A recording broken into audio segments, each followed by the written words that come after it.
Chapter 3. 4 days and nothing. Cam hadn't heard from or seen Jags.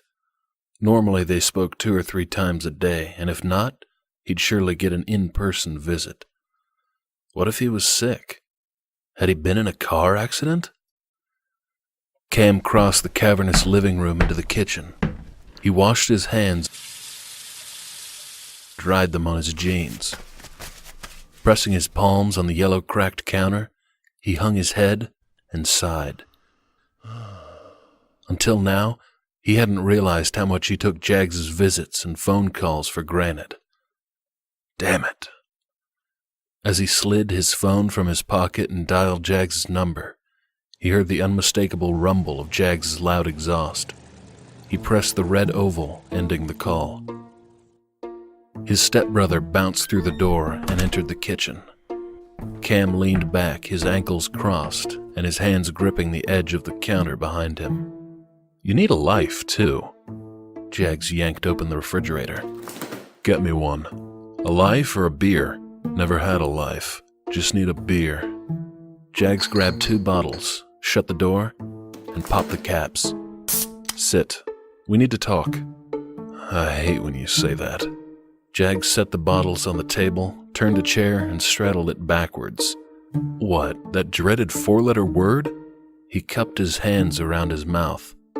"Talk. Shouldn't you be at work?" "I'm on my lunch hour." Cam pulled a foil-topped dish from the refrigerator. He put the casserole in the microwave, set the timer, and plunked down in a chair. "Is that the spicy chicken and sausage casserole?" Jags asked. "Meatloaf." Jags rubbed his hands together. "Fantastic. Talk. I think we should hire a visiting nurse to help you with Gramps." Heat flashed through Cam's body. His pulse raced. A blinding headache blurred his vision. "No." Cam inhaled a deep breath, pushing the rage back. His mind slips further every day. Things you'd never suspect tip his world upside down, and a stranger wouldn't know how to deal. Like what? A game of checkers will bring him to tears, and only one thing will help. A shot of Chivas. He breaks down every time he's reminded of her. A year after she and Mom disappeared, I took down all her photographs and boxed up her clothes. He still breaks down, just not as often. He grimaced and looked his brother up and down. "You've lost more weight." "I can't shake the nightmarish visions. I know it's something to do with me, Ma, and Mom's disappearance. Every time the vision comes close to conclusion, I black out." A weak smile formed on his face. "But I'm getting closer to figuring it out. I now know that 2 people were involved." Jags pressed the heels of his hands against his closed eyes. "As soon as I begin to feel Meemaw's and Mom's suffering, I snap out of it, and then—" "Let's not do this. I prefer you conscious and alert, not comatose." "You're right." He wiped a tear from his cheek.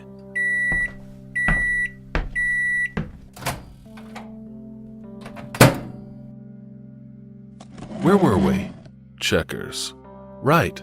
We'll make sure they know not to play checkers with him." "What happens when he starts quoting lines from Richard III, or starts singing Chances Are?" "I'll tell you what'll happen. They'll try to admit him to a loony bin." He pointed. "Which I will never let happen." Cam gulped his beer. "Besides, we can't afford it, and I'm managing fine on my own." "He's not even your grandfather." Jags leapt to his feet. "I can't believe I just said that." He scrunched his long hair in his hands.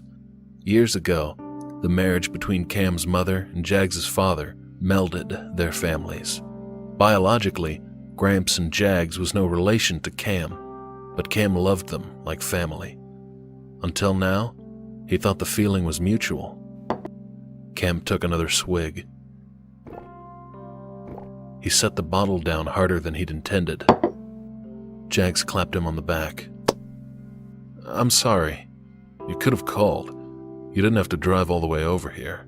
You're 10 minutes from work, and if I called..." Jags sat down and shoveled more meatloaf into his mouth. I'd be eating a microwaved hamburger and cold french fries in the cafeteria right now.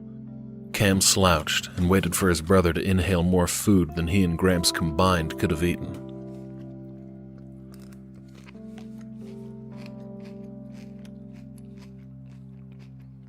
When Jags devoured the last bite, he slid the dish away. Why a visiting nurse when I'm handling things fine on my own? The plan was for you to get a life other than Gramps. You never leave here. You don't work, you don't play, you don't date. You know why I don't date. Yes, well, that's a fight for another day. Today, I just want to get you to have a beer with me. We are having a beer. I was thinking of a place with pool tables, country music, and scantily clad ladies. Jags glanced around the room, his nose scrunched. A place that smells like stale beer and cigarettes. Not old people funk. I don't smell anything. You need to get out more than I thought. We're done here. Cam strode to the doorway, and with his back against the door jamb, propped a foot behind and crossed his arms over his chest. Jags brought his plate and fork to the sink and nodded as he passed. I gotta get back to work. Jags? Pausing in the doorway, he looked over his shoulder. Yeah? I mean it. No visiting nurse. Jags winked and closed the door behind him. See you at 6. Jags! Rain glanced at the room number and back at the postcard. He opened the door and entered. The room housed 5 round tables that each sat 6 people. A blue folder was set before each seat. A crisply dressed man, probably the instructor, sat in a cushioned chair at the front of the room. Rain chose a table in the corner. His boss had requested he attend the seminar. Starr felt he needed to improve his communication skills and be more social. Problem was, he had no interest in making friends. He valued privacy and solitude. As the room filled with more people, Rain used the complimentary pen and doodled on the back of his folder. He sketched the face of the only person he'd ever loved, his mother. Rain? Is that you? Thin lips, sunken cheeks. Yes, Mom, it's me. Pale complexion. I'm coming.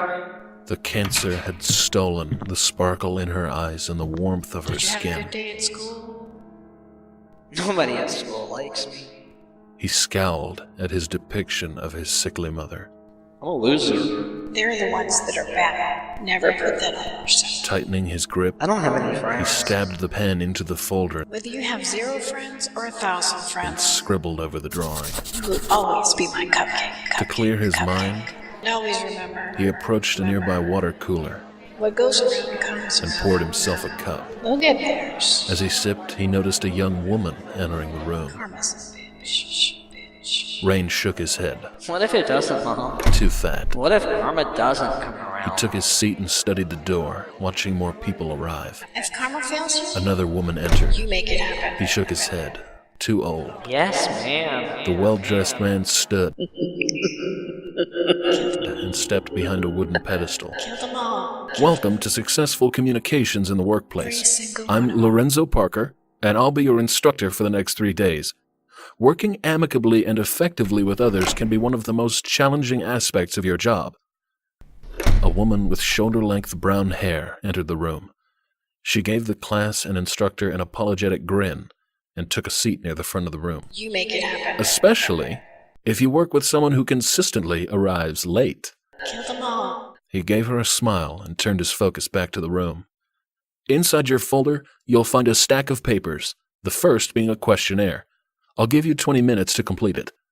He looked at his watch. And the clock starts now. Everyone removed their questionnaires. Rain's focus drifted to the woman who'd arrived late. Her name was Jewel You make it Albright, happen. and she had made the 4th, 5th, and 6th grade a living hell. Kill them all. After searching for years, a stroke of dumb chance had brought her to him. He should buy a lottery ticket. Kill them all. 4 hours Make passed it and he happen. hadn't heard a word the instructor said. His mind raced with visions of all the ways he'd planned to fuck her. Usually, he kept a woman for a month or two before handing her to his friend Kip. But Jewel was different. He may keep her for a while and make Kip wait.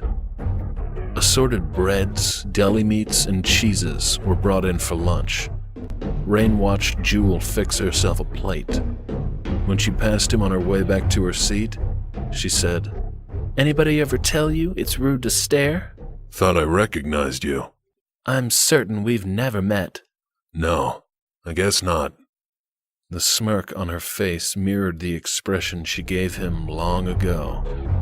The day the bullies of the school beat him, stripped him nude, and tied him to the flagpole. Jewel was the first to walk by, probably because her boyfriend AJ had bragged about their misdeed.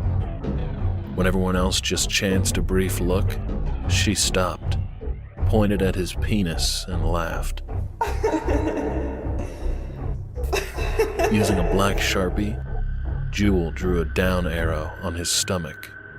Above the arrow, she wrote, "Supersize me." After the 6th grade, Jewel and her family moved away, and he hadn't seen her since. Not until today. And as luck would have it, she didn't recognize him. Rain waited for everyone to get their food before approaching the long table. Bypassing the meats and cheeses, he filled his plate with 3 mini chocolate cupcakes, 2 peanut butter cookies, and 1 sugar cookie. His hand hovered over a peanut butter cookie, then glided over a chocolate mini cupcake. Smiling, he selected the sugar cookie. The sweet goodness overloaded his sensitive taste buds. He moaned, "My sweet."